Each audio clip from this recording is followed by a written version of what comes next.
wabarakatuh. Halo Tribuners, jumpa lagi bersama saya Siti Nawiro dalam ngobrol ngabaran santai. Nah, sambil menunggu waktu berbuka puasa nanti sore, kita akan mengobrol dengan tema keistimewaan Ramadan. Nah, aku udah bersama dengan Bapak Ustadz Muhammad Faris Firdaus, SPDI. Beliau merupakan anggota Komisi Fatwa MUI Kabupaten Bogor. Beliau juga merupakan alumni Pondok Pesantren Lirboyo Kediri. Assalamualaikum Pak Ustadz. Waalaikumsalam warahmatullahi Pak wabarakatuh. Ustadz gimana kabarnya nih? Alhamdulillah baik. Alhamdulillah baik Pak Ustadz ya. Ini anaknya dipanggil apa Pak Ustadz? Akang saja. Akang ya? Ya. Akang Farid? Ya. Oke, Kang Farid. Nah, Kang Farid, kita sekarang bakal ngebahas tentang keistimewaan puasa di bulan Ramadan.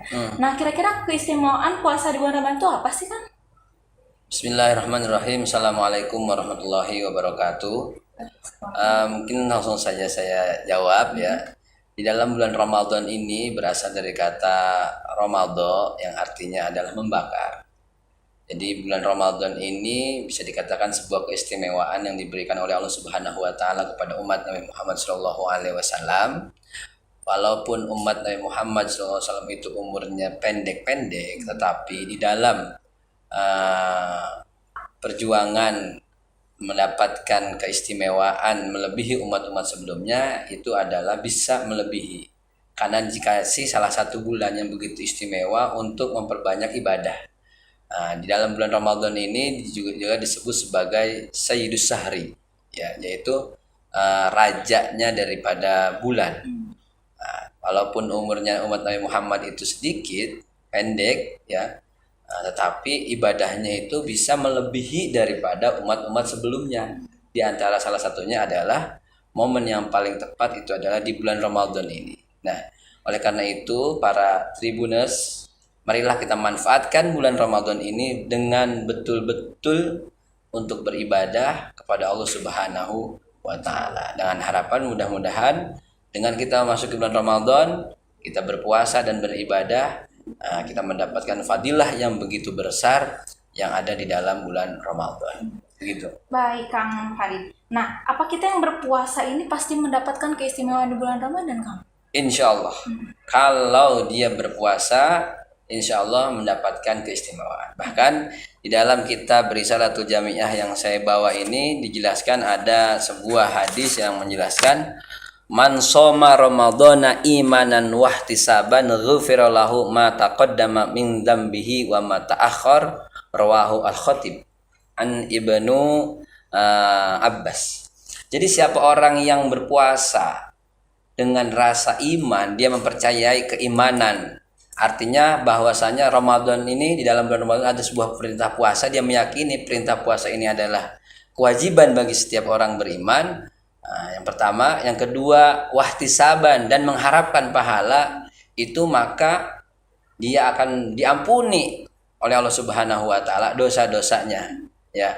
Bahkan di bawah itu dijelaskan selama setahun, ya, bahkan sebelumnya dan sesudahnya itu akan diampuni kalau dia puasanya dengan dasar tadi imanan wahtisaban. Imanan itu apa artinya? Dia meyakini bahwasanya puasa itu adalah perintah Allah. Yang kedua wahtisaban, dan mengharapkan pahala dari Allah Subhanahu wa taala. Insya Allah orang yang berpuasa di bulan Ramadan dan mengagungkan bulan Ramadan dan menghormati bulan Ramadan, dia akan mendapatkan fadilah dan keistimewaan daripada bulan Ramadan ini. Nah, Kang Farid, kan di bulan Ramadan itu kan gak cuma puasa ya sebenarnya. Kita itu kan terkadang puasa aja gitu ya, padahal kan ibadah gak cuma puasa ya. Nah, gimana caranya kita memanfaatkan bulan suci Ramadan ini tuh istilahnya lomba-lomba untuk mendapatkan pahala yang banyak gitu. Selain puasa itu kita harus apa gitu? Di dalam bulan Ramadan sebuah keistimewaan yang Allah berikan tadi saya katakan. Jadi di keterangan di dalam kitab Risalatul Jami'ah juga di bahwa kebaikan itu akan diukur bisa sampai satu kebaikan itu bisa mencapai sab'ami'ati, 700 kebaikan. Tapi kalau di bulan Ramadan itu bisa melebihi, bahkan dijelaskan tidak bisa diukur. Wa ana ajazabi, kata Nabi Muhammad SAW begitu. Jadi di dalam hadis qudsinya menjelaskan bahwasanya untuk puasa bulan Ramadan itu tidak ada ukuran pahala. Jadi hanya Allah yang mengetahui ukuran pahalanya. Itu dari segi puasa. Nah, untuk menambah nambah apa namanya pahala di dalam bulan puasa, kita bisa memperbanyak dengan cara membaca Al-Quran, berbuat kebaikan, ataupun ibadah-ibadah yang sifatnya tidak hanya bersifat mahdhu atau sifat ibadah murni, ya seperti baca Quran atau sholat tarawih, begitu kan ya. Terusnya silaturahim itu kan ibadah-ibadah memang yang sudah memang harus dianjurkan. Tapi bahasa ibadah itu sendiri, apapun kebaikannya, ketika itu diniatkan sebuah ibadah, maka itu akan dilipat gandakan. Artinya misalkan ya seorang pelajar ya, dia menuntut ilmu di bulan Ramadan, maka ketika di dalam bulan lain itu misalkan hitungan pahalanya satu, di bulan Ramadan itu bisa berlipat-lipat ketika di bulan Ramadan. Nah, menuntut ilmu baik itu datang ke sekolahan atau datang ke pengajian dengan niat yang benar, dia untuk menghilangkan kebodohan dan mencari mencari ridho Allah Subhanahu wa taala, itu insya Allah bentuk apapun ibadahnya itu bisa dilipat gandakan. Ya, begitu. Jadi apapun niat kita, kalau misalnya kita niatnya baik, itu sama Allah bakalan dikasih pahala yang besar gitu ya. Ya, betul. Oke. Nah, sekarang ini kan kalau ngomongin di milenial ya Ustaz. Ya. Maaf, Kang Farid bajunya. Nah, kan sering banget orang itu sekarang berpacunya sama media sosial ya. Apakah bisa media sosial dijadikan ladang pahala dalam berpuasa di bulan Ramadan? Bisa, insya Allah. Ya. Contohnya kayak gimana tuh? Media sosial ini adalah sebagaimana, kalau diperumpamakan sebagaimana pisau. Ya. Pisau itu kalau kita beri kepada seorang penjagal, maka dia akan bermanfaat sekali. Ketika dikasih kepada seorang ibu rumah tangga, pisau akan bermanfaat sekali untuk masak lah, untuk apa yang digunakan dia ketika membantu suaminya menyediakan makanan agar makanannya itu enak. Artinya kalau ikan harus dipotong pakai pisau, daging itu harus dicacah, cabai itu harus dipotong-potong. Coba kalau nggak ada pisau, ya kan? Tapi kalau pisau ini diberikan kepada seorang yang punya karakter jahat, maka pisau ini akan sangat berbahaya. Nah, media sosial sekarang yang berkembang di generasi milenial, kita harapkan mudah-mudahan itu bisa bermanfaat untuk kebaikan-kebaikan. Artinya zaman sekarang media sosial itu bisa dijadikan sebagai alat ya, atau perantara kita bisa mencari ilmu ataupun informasi, dengan syarat kita harus mengetahui, satu adalah kita kenal siapa yang menyampaikan ilmu tersebut. Yang kedua, kalau kita baca artikel, kita harus tahu siapa penulisnya. Jangan sembarangan juga kita manfaatkan media sosial, melihat YouTube ataupun berita-berita, artikel, tapi kita tidak tahu siapa yang bicara ataupun siapa yang menulis. Ini juga bahaya. Ataupun teman-teman milenial memanfaatkan ini untuk sarana yang tidak baik, begitu ya. Nah, ini juga berbahaya sebagaimana tadi pisau. Jadinya media sosial bisa menjadi berguna sekali bagi generasi milenial, juga sangat berbahaya sekali ketika disalahgunakan. Jadi itu emang tergantung dari penggunanya sendiri ya Pak. Ya, gitu. Misalnya aku mau pakai buat yang baik ya berpahala. Kalau itu tergantung pilihan kita sebenarnya ya. Gitu. Selanjutnya Kang, kan sekarang itu kan banyak ya lagi musim COVID-19. Nah, otomatis mungkin ada dari salah satu kita ini yang kurang beruntung dan dia sakit, terinfeksi, dan dia gak bisa menjalankan puasa. Otomatis. Jadi harus ada asupan nutrisi biar dia cepat sembuh kan gitu ya Kang ya. Nah, apakah orang-orang yang tidak berpuasa itu bisa mendapatkan keistimewaan seperti orang yang berpuasa seperti kita? Untuk orang-orang yang seperti dalam keadaan sakit, ya, di dalam kitab Fathul Qorib dijelaskan ada beberapa orang yang memang diperbolehkan untuk berbuka puasa. Ya, di dalam kitab Risalah Jamiah juga dijelaskan ada 8 golongan orang yang boleh buka puasa. Begitu. Di antaranya adalah orang yang sakit. Walaupun secara fikih nanti dia harus mengkodok puasanya itu. Tetapi untuk fadilahnya dia bisa mengerjakan kebaikan-kebaikan yang lain, tidak hanya berpuasa, misalkan dia baca Quran lah, membaca sholawat lah, membaca zikir gitu ya. Itu masih dia mendapatkan fadilah daripada bulan Ramadan, tidak hilang.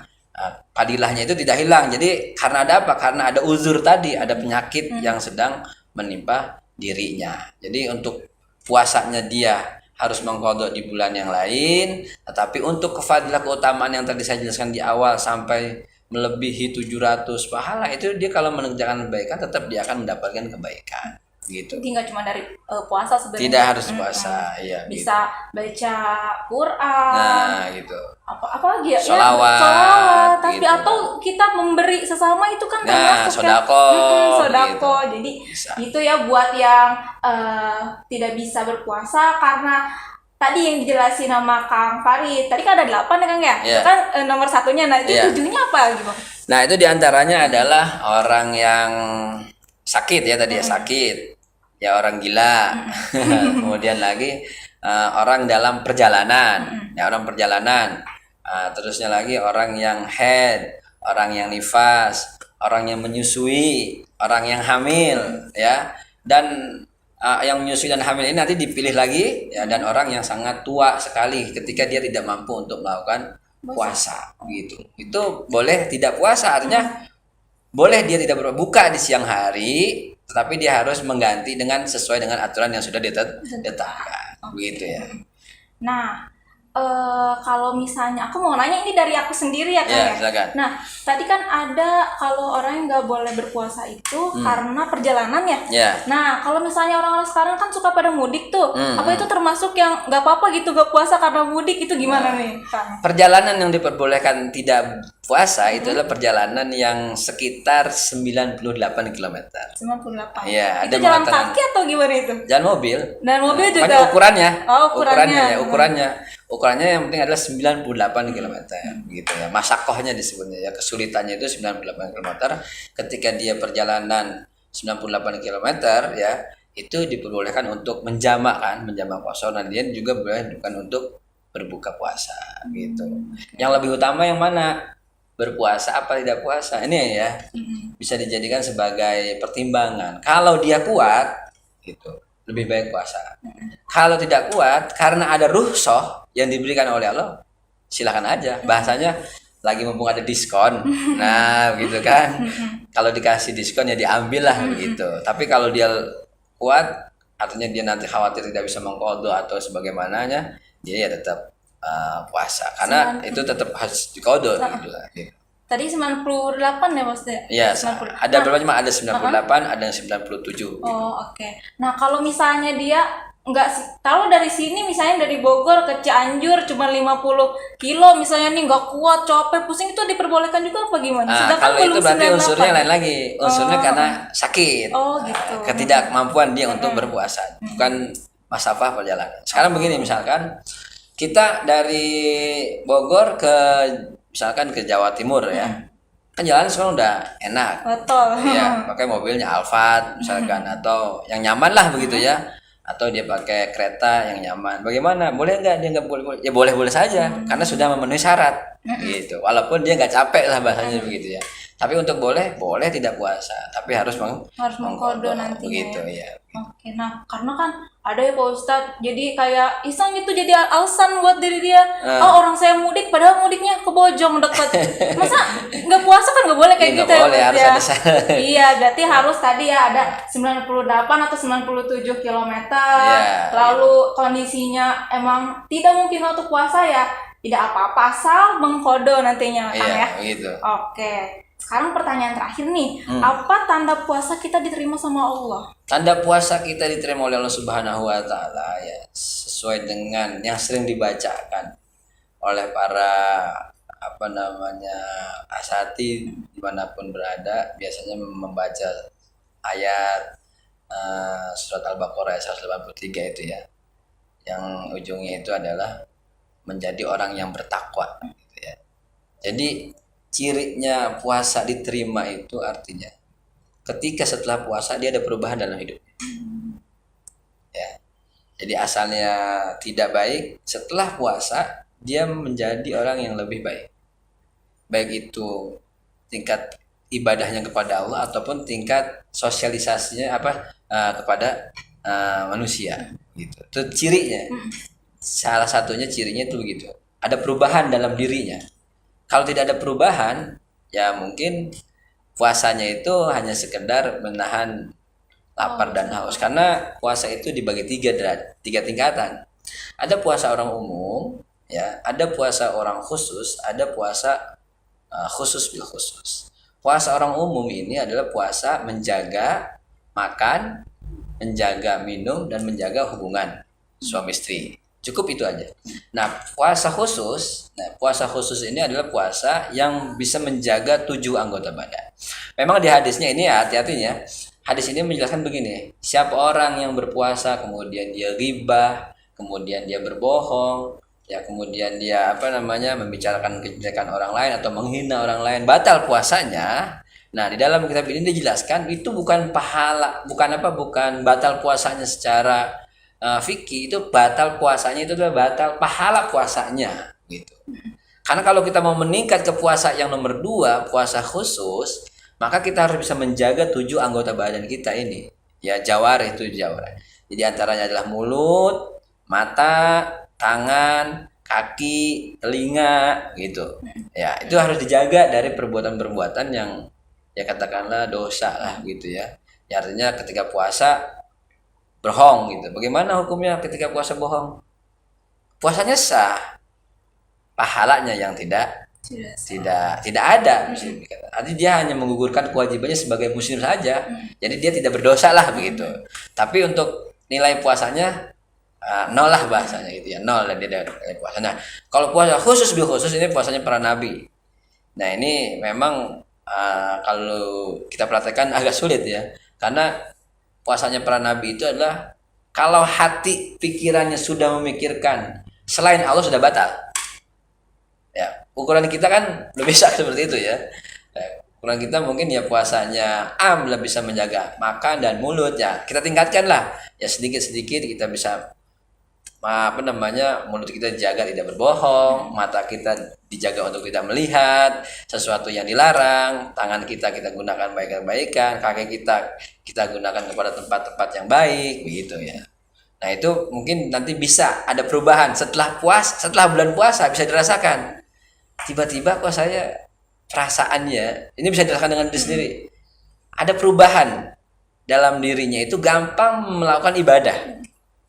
Ya. Dan gampang bermasyarakat, inginnya berbuat baik aja kepada masyarakat gitu.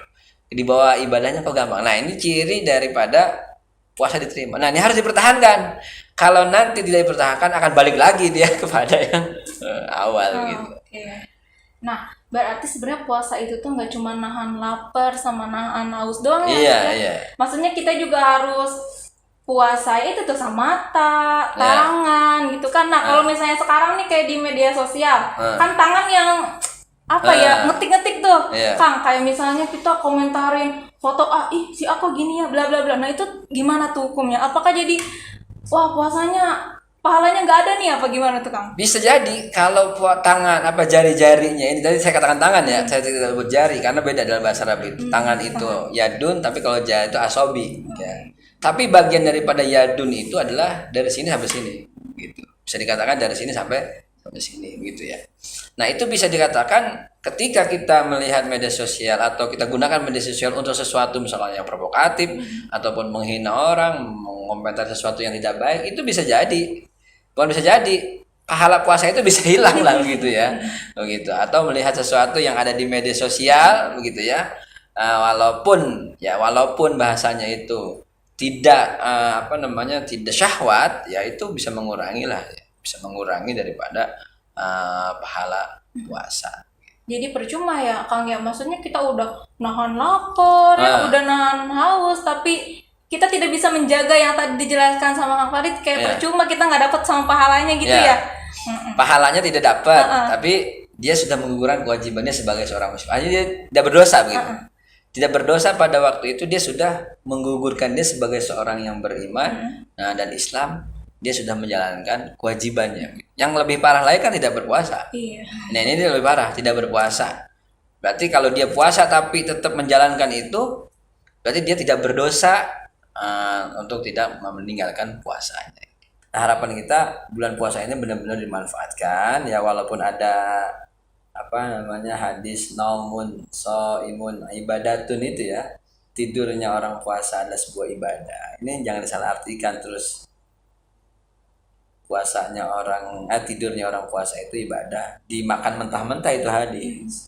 Naumun shaimun ibadatun. Naum itu kan bahasa Arab, bahasa Indonesia tidur. Tidurnya orang puasa aja ibadah. Bagaimana dengan ibadahnya? Begitu harusnya memahami hadisnya.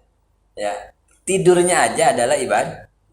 Bagaimana dengan ibadahnya? Begitu. Tapi kalau dia melek terus banyak maksiatnya, lebih baik tidur. Kalau melek malah dia kemana-mana misalnya gitu ya, berbuat yang nggak baik, ya lebih baik tidur kali itu.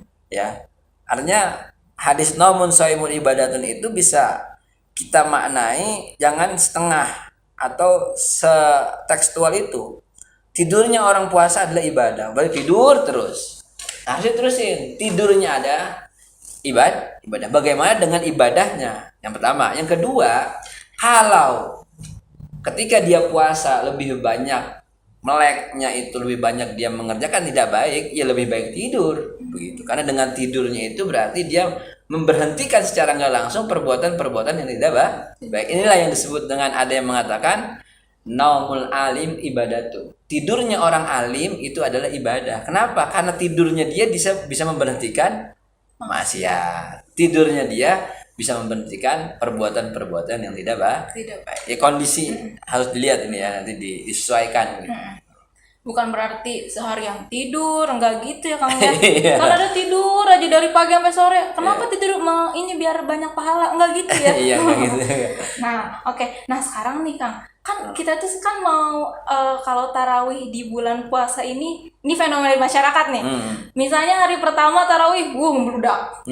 Sampai keluar masjid gitu kan. Dulu pas sebelum pandemi maksudnya, sampai keluar masjid, di parkiran adalah. Nah, makin ke mau lebaran bisa dihitung jari ya Kang ya. Nah, itu kira-kira tuh apa sih yang bisa kayak gitu? Kenapa gitu? Begini, para tribuners yang berbahagia. Sebenarnya fenomena ya. Fenomena apa namanya? Babak kualifikasi mungkin ya. Artinya kalau pertama banyak, ada kan bulan Ramadan dibagi 3 ya, 10 hari pertama, 10 hari kedua, 10 hari ketiga ya. Ini babak pertama 10 hari pertama banyak. Biasalah ya kalau main bola juga gitu kan. Babak pertama itu kan banyak kan. Nah, tapi babak kedua terus sampai babak semifinal itu kan dikit gitu. Nah, yang sampai babak semifinal itu berarti orang yang masih kuat gitu. Nah, kita para generasi milenial ya manfaatkanlah bulan Ramadan ini, apalagi sholat tarawih itu hanya ada di bulan Ramadan. Ya, sholat kalian, sholat duha, sholat tahajud, sholat hajat itu ada di selain bulan Ramadan. Tapi untuk sholat tarawih itu hanya ada di bulan Ramadan. Man qoma ya Ramadana imanan wa ihtisaban. Kalau tadi man shoma kain man qoma di situ adalah qoma di situ isinya adalah diantaranya adalah sholat tarawih. Ya, siapa yang melaksanakan sholat tarawih dengan rasa iman dan mengharapkan pahala dari Allah sama, maka faidah atau fadilahnya itu adalah dosa-dosanya diampuni oleh Allah Subhanahu wa taala. Manfaatkanlah bulan Ramadan ini dengan sebaik-baiknya per detik ya. Bahasa per detik ini ya, yang per jam, per detik kita manfaatkan bulan Ramadan ini adalah dengan berbuat kebaikan. Yang minimal kita kalau paling malas-malasnya orang mungkin ya nggak bisa baca Quran, kita buka Quran lah ya, kita liatin aja gini, itu udah ada pahala itu. Masya Allah. Ya, di bulan Ramadan mata kita nanti dihitung dan bersaksi di hadapan Allah, mata kita itu melihat tulisan walaupun mulut kita nggak ngucap, saking malas-malasnya kita buka Quran dengan wudhu dulu, kita liatin aja gitu saking malasnya dia. Itu udah insya Allah udah berpahala gitu. Iya, sayang ya Kang ya, maksudnya kita belum tentu tahun depan belum tentu tahun depan kita bisa menjalani Ramadan lagi. Jadi selagi ada kesempatan kita jalani dengan baik. Oke, terima kasih Kang atas penjelasannya. Nah, itu tadi Tribuners mengenai penjelasan keistimewaan di bulan puasa. Semoga apa yang tadi disampaikan dapat bermanfaat bagi kita semua. Assalamualaikum warahmatullahi wabarakatuh. Waalaikumsalam warahmatullahi wabarakatuh.